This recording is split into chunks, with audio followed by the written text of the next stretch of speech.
Diretamente aqui do Fórum da Liberdade, na PUC, estou com o Leandro Ruxo aqui, meu amigo, lá da Flórida.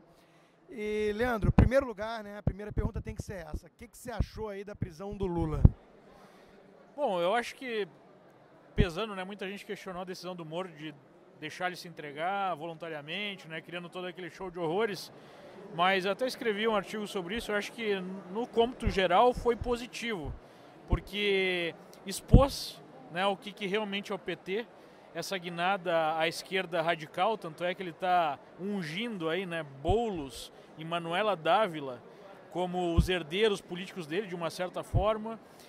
Expôs a presença, né, da Igreja Católica, né, principalmente o CNBB, alguns bispos, naquele show de horrores, né, que foi feita aquela missa comício, que era para ser em homenagem à esposa, que nem se falou da esposa.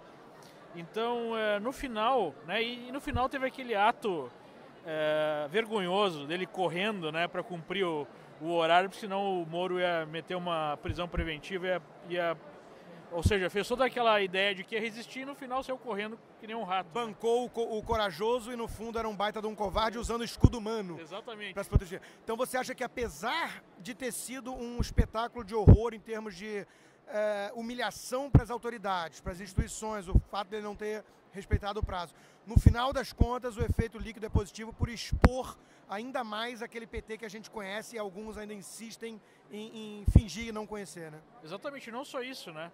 A partir do momento que ele peita a justiça e ridiculariza a justiça, ele cria mais animosidade ainda na justiça em relação a ele.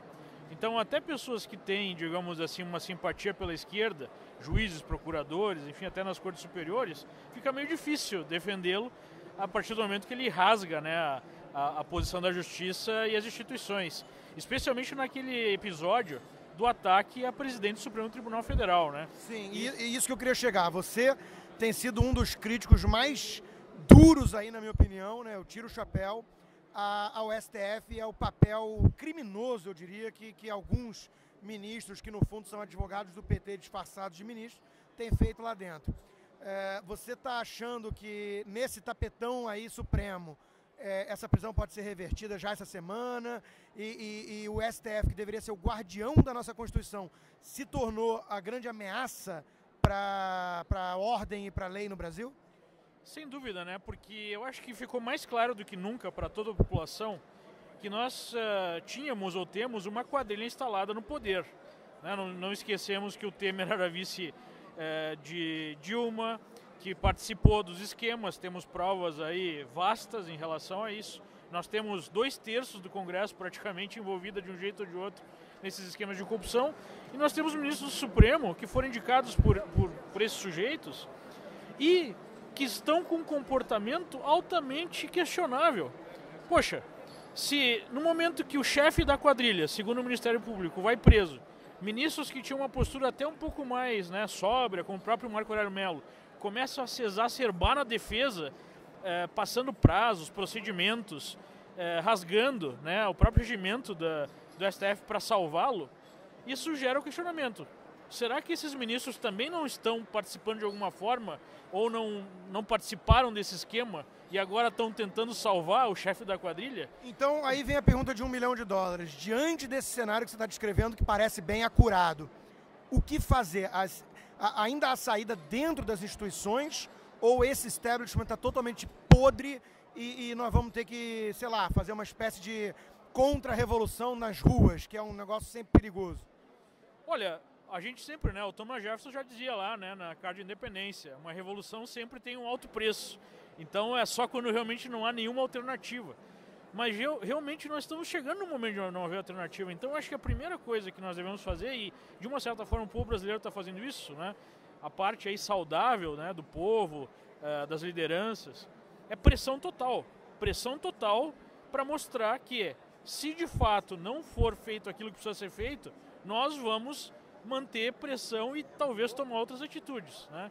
E eu acho que nesse sentido, a intervenção, que foi muito criticada do general lá Vilas Boas, ela foi importante, porque se nós temos o executivo, o legislativo e o judiciário aparentemente corrompidos, poxa, será que não tem uma força estabilizadora, né? Eu acho que ninguém defende intervenção algum tipo militar, de golpe ou coisa do gênero. Mas chega num momento que você questiona, poxa, nós vamos então viver aqui um teatro de fazer de conta que cair na Venezuela.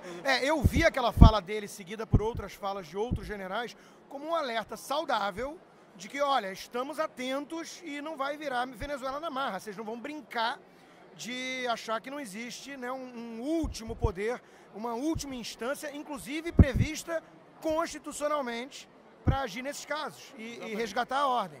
Né? Então, foi muito criticada a fala do general, inclusive na imprensa, mas aí vem outro ponto da história, né? A imprensa está tomada, quer dizer, não temos mais quase ninguém na imprensa, salvo raras exceções, dando voz ao Brasil, e sim dando voz à quadrilha. Sim, nós tivemos o Sindicato dos Jornalistas de São Paulo dando uma nota vergonhosa no momento que o PT estava lá agredindo jornalistas. Fazem uma nota dizendo que são contra a prisão do Lula. E que a culpa é da mídia, porque a mídia golpista está levando a essa situação. Exatamente. Então, poxa, nós temos até o que seria o quarto poder tomado por jornalistas, né?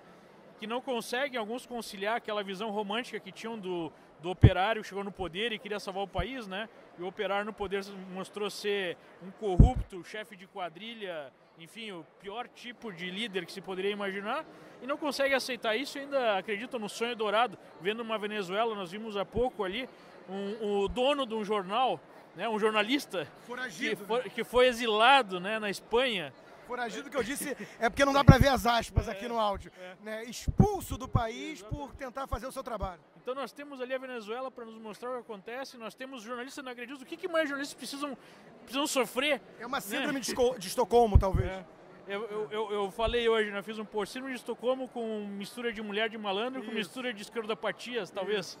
Mas o fato é, o que precisa mais acontecer para esses jornalistas acordarem, né, que existe uma ameaça grave à nossa liberdade. Bom, Leandro, se eles não acordarem, só tem uma coisa a dizer, paciência. Você é um bom exemplo, eu sou um bom exemplo de que as redes sociais estão aí para empoderar, usando o termo que eles gostam, o indivíduo, a alternativa, a visão de direita. Então, eles vão ficar simplesmente esquecidos na história, vão ser desimportantes se continuarem agindo assim. Já estão, né? Porque os jornais tradicionais, a grande mídia está perdendo leitores aí a cada dia que passa.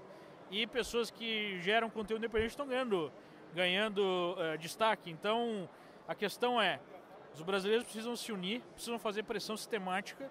A prisão de Lula não é o início do processo, talvez seja, não é o fim do processo, talvez seja o início do processo. Né? Eu acho que isso que precisa ficar na mente aí dos brasileiros. Só começamos a nossa reação, né? E tem um longo processo aí pela frente. Tá ótimo. Obrigado, Leandro. Valeu, um abração.